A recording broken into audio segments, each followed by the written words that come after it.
But it's actually not that terribly complicated, because you have to kind of know, again, how to approach it, what Peter's doing.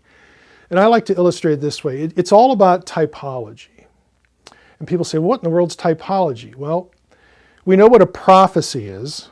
A prophecy, you read the prophets, it's a verbal utterance of something that's going to happen in the future. Okay? A type is a non-verbal thing or institution or event or person that foreshadows something in the future. Okay. It's a non-verbal prophecy.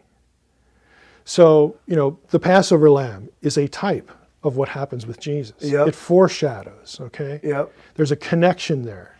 So Paul, when he writes Romans, he uses Adam as a type of Jesus, a foreshadowing. He'll talk about Adam, and then he'll proceed to go from what we know about Adam to see how this foreshadowed this part of Jesus' life and theology and all this stuff. He uses Adam as a foil or as a type. Peter doesn't use Adam. He uses Enoch. He uses the story of Enoch. So we know from Peter, from 2 Peter, that he knows this material well, because he'll allude to things that are like the spirits in prison. That's not in the Old Testament with Genesis 6. That comes from other literature. Yep. So we know that he knows this well. And so Peter uses the Enoch story that he assumes his readers know. And if you know the story, Enoch, yes, he walks with God, but this is, again, in connection with what happens before the flood, with the sons of God, the watchers, and they're being condemned. And so at one point in the story, as it's told in the book of Enoch, the watchers, contact Enoch and say, well, you got a lot of favor with God, so can you go up to God and ask him to not, keep us in prison here. We're sorry, it was wrong, we get it, he's right. Could you go intercede for us? And so Enoch goes to God, tells God what the request is. God says, I don't think so. Yeah. And then he descends to the spirits in prison, and he announces to them, well, you're still doomed. Yep. The answer is no. And then he leaves.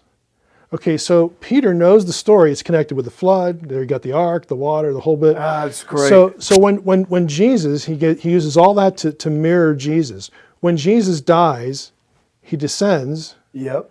And we know that part, into the grave. I mean, it's even in the Apostles' Creed. It's just stuff like this.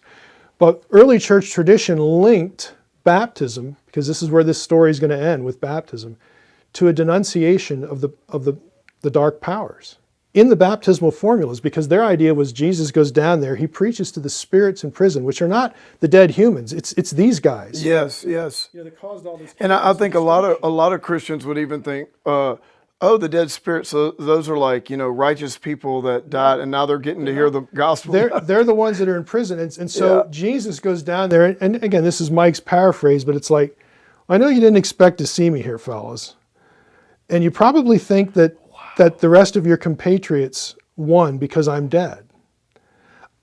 No, the answer is no, because I know some. He's the second Enoch. Right, I know he's the second They've Enoch. seen, that's what Enoch told. You are still defeated. Yeah. You are still doomed. You're not getting out of here. Wow. But I am.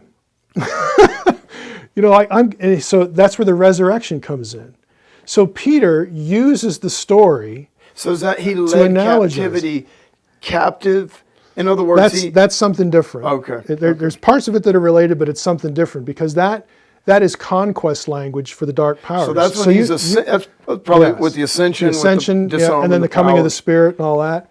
Again, to mess with the dark powers and with the Holy Spirit. So Peter is actually playing off this story, and he's using it as a type to tell the story about Jesus' death, his burial, and his resurrection. And that's why he says, that baptism, when you're baptized with this story in mind, and he connects it to having a good conscience before God, in faith and things like this. Baptism is important because it is a sign. It's as though when you go down below the water and come out, you are mimicking this journey of Jesus. Okay, we know this from Romans 6. You're dunked and you're brought up, but you're mimicking this. And if you have this in your head, when you go down under the water and come back up, it tells the spirits in prison that they're You're losers. staying here and They're I'm not. losers. Yeah. Right? It's like it's a statement of who you're aligned with. Okay, it's really awesome when It's you think about awesome. what he's doing. Yeah, it's like, say, I just saw it differently this time. It's like, okay, so someone, when they get baptized, it's like, it's almost like the Lord showing them off down, like, just like Jesus, guess what? And it's in You're front of, staying here, I'm not part we've of got witnesses. the realm and, of the dead. Wow. and it's not just human witnesses. This is the supernatural part. Yeah. If you're thinking about baptism the way Peter was trying to analogize it, who else gets the message of whose side you're on? Yep. They do. They do. We've lost another one and we're still here.